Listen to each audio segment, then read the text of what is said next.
Okay, well, welcome back. I saw this come up, and I didn't realize until I did a little bit of research that this video is actually a follow-up or a sequel to the Scorpion Mortal Kombat Legends animated movie. But I saw the preview and I was like, what the heck? Let's take a look at it.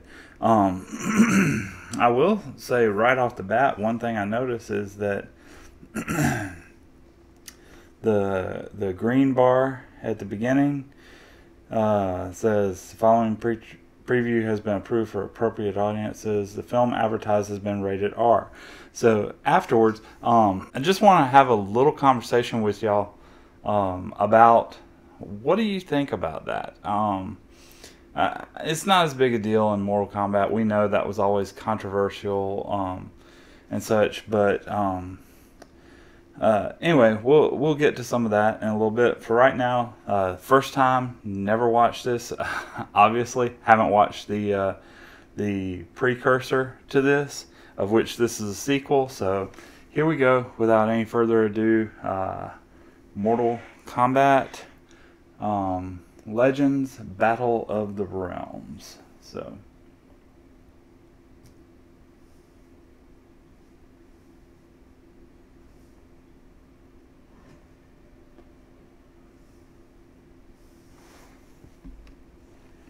okay, looks like Liu Kang going up against Shao Kahn.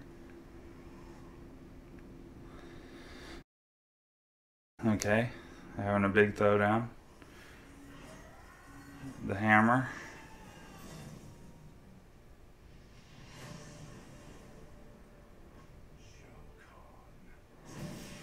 So we got Raiden, Sonya, and I think Johnny Cage over there. There's Kung Lao and Scorpion.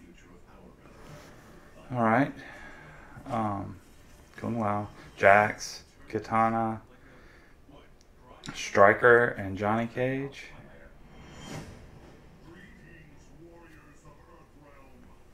Okay.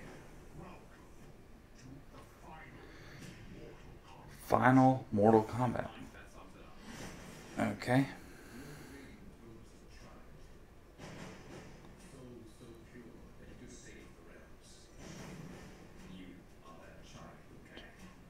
Okay, so we're continuing with the Liu Kang. There's Shang Tsung. Alright. Not familiar with all these characters, but most of them are coming up pretty familiar. Oh, we got the Cyber Ninjas. Okay. Cyrax and Sector. Scorpion, of course. Okay.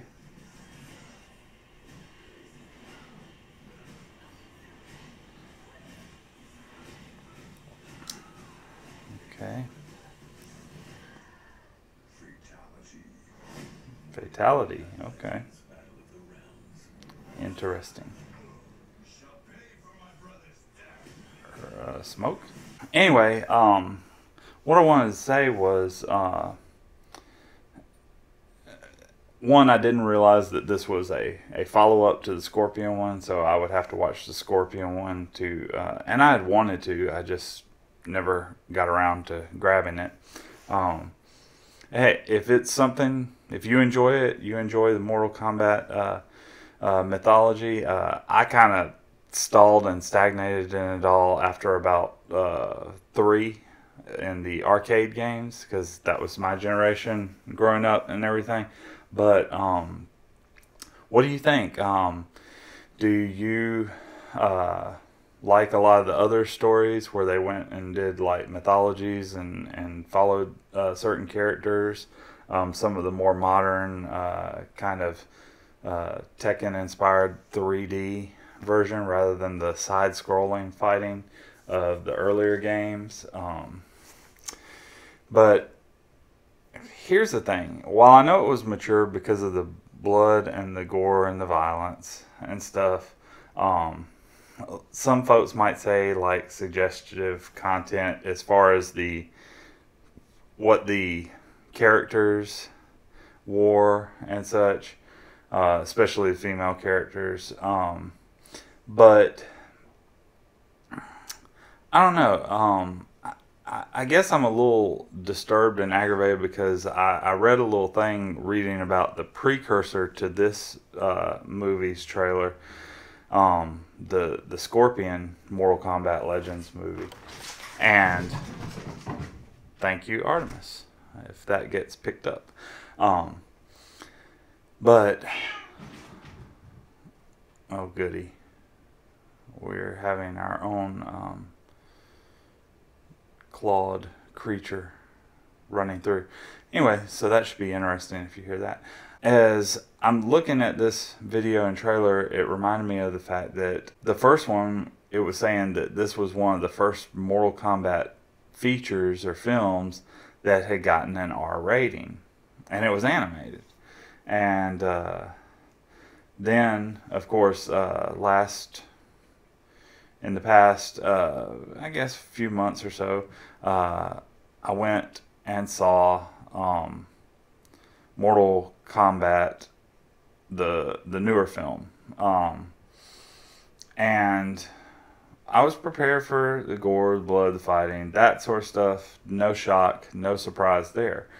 However, what bothered me, and I was even expecting a certain amount of cussing, cursing, swearing, and language, because,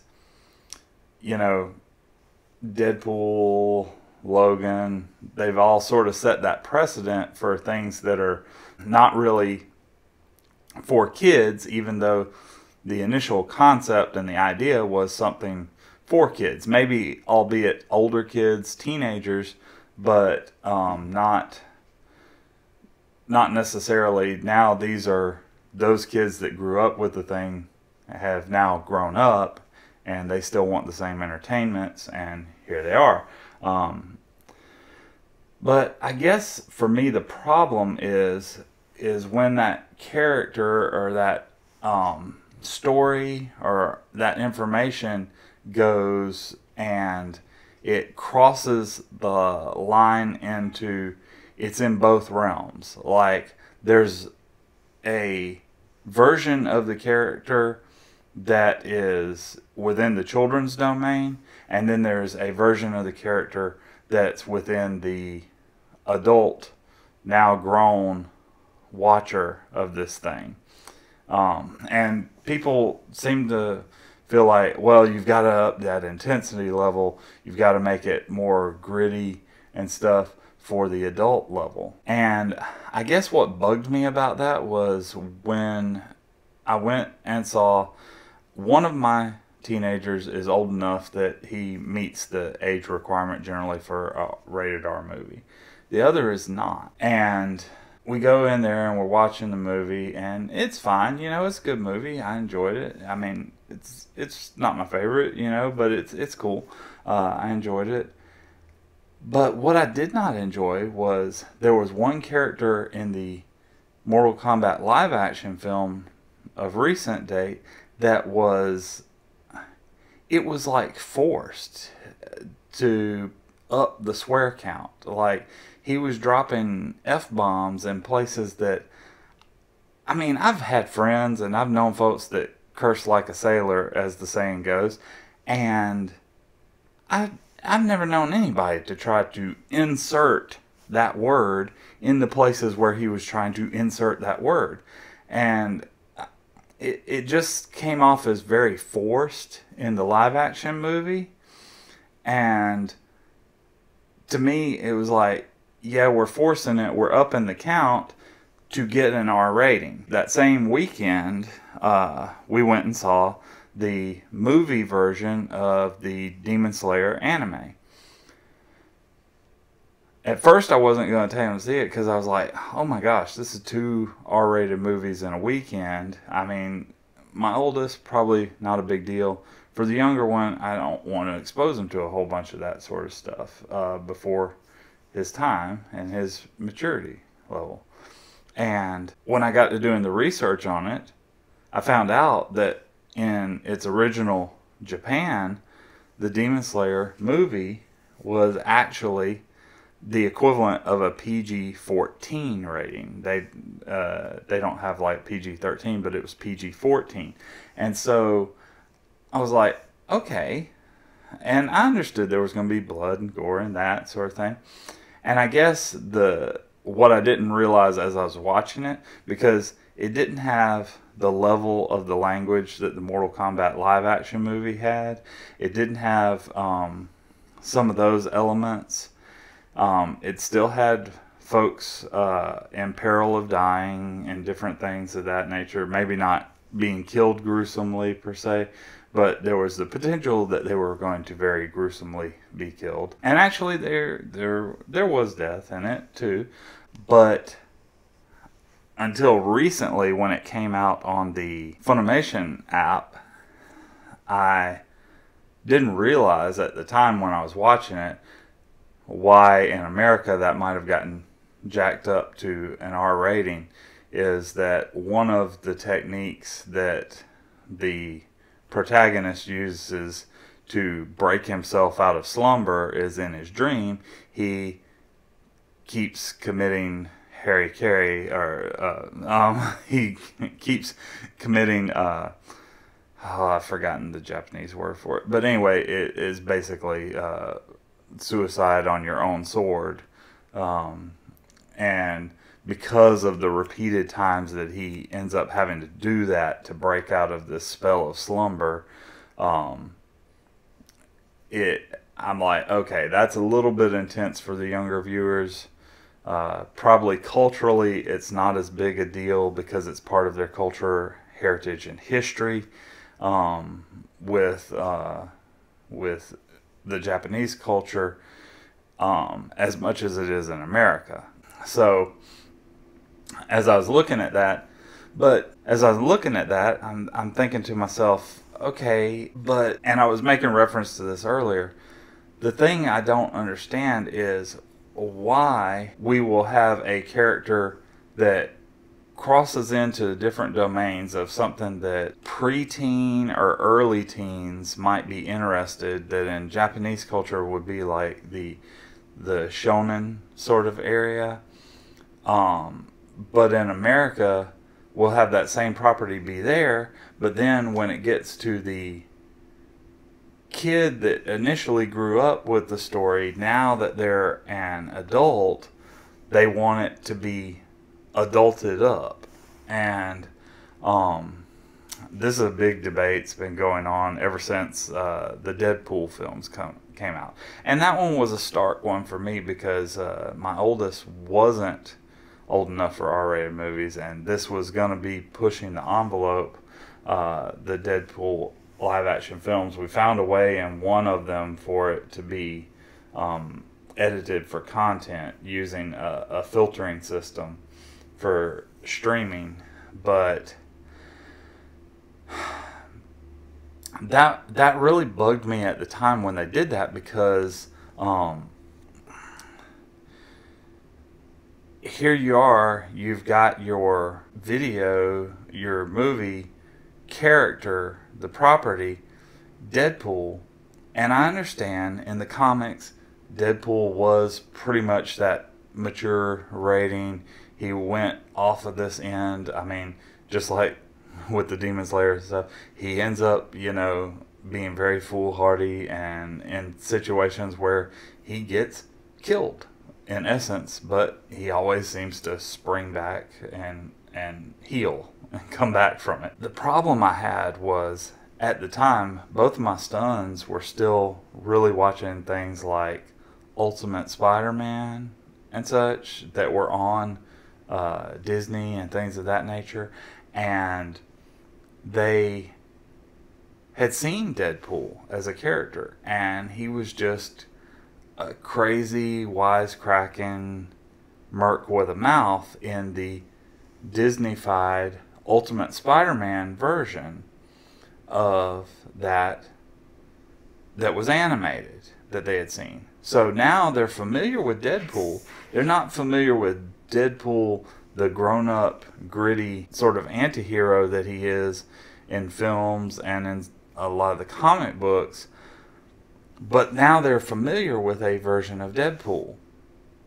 So when they see that name, it's associated with what they know of that character. And so, I don't know, maybe add to the comments what you think. What do you think about this character properties kind of crossing those lines? I mean, I did a trailer review not too long ago for the Masters of the Universe Revelations, and I haven't done a lot of research on it further. I don't know, is this going to be the grown-up adult version of Masters of the Universe, which would be kind of bizarre for me, because the whole point of Masters of the Universe was to help children, because I've watched the behind the scenes development of these properties, and the Masters of the Universe, the concept was to take a child who doesn't feel like they have much control over a lot of things, that feels rather powerless in their world at times, and it was to give them a hero they could latch onto that basically said that famous phrase, "I have the power," to be kind of a voice and to stand for, you know, their feelings of helplessness and powerless in a world. And I think that's why it rocketed to popularity the way it did. And they, in turn, it was kind of like, you know, it was inspiring stories for children to be able to not only see that on the screen and in little mini comic books, but to then have the action figures and to play it out and make the stories what they wanted them to be. So while He-Man had the power, they had the power over He-Man and what he was doing. And same thing for me with like G.I. Joe. You know, you'd see these epic battles, these little plots and these little twists and stuff. And then me and my friends, we would have our whole cadre of action figures, and we would, you know, make up our own plots and schemes and how they would turn out and how folks would be in peril or how folks would come out of that. So, I don't know. What are your thoughts about that? I mean, should He-Man become all gritty and grown up, or are we kind of losing the plot when we do these sorts of things? And should we have characters that cross both genres, to where in one realm they're not accessible to children versus another realm where it's almost a completely different character, even though it's going by the same name and the same name recognition? So let me know what you think. Comment section. Please be kind. But until next time, keep it PG.